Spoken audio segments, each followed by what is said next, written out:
betayo yo matino flalte yakananop sete dokobdo dosete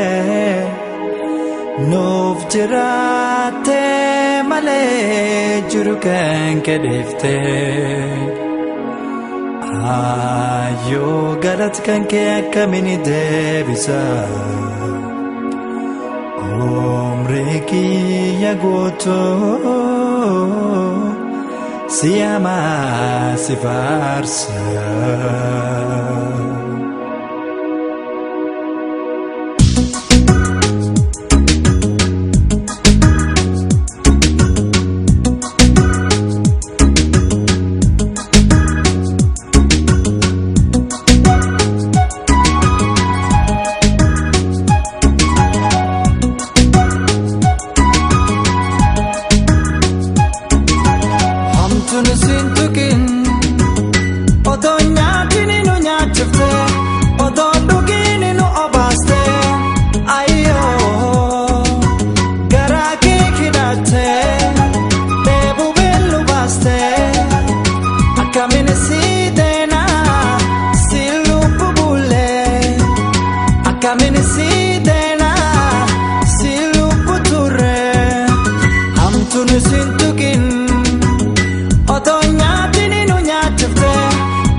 har'a forfatu nu yasida kabni ayo hamatatu tarbe agam korte kofe agam bute nu yecha benesaf lubuke kenete dudi korasivate har'a forfatu nu yasida kabni ayo hamatatu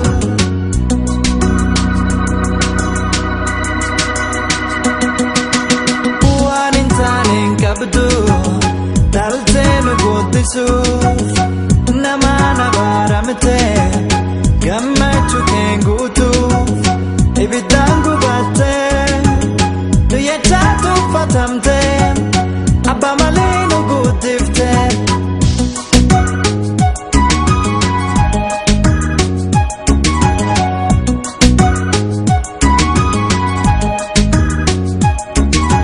hamtunu sintukin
dhabdullee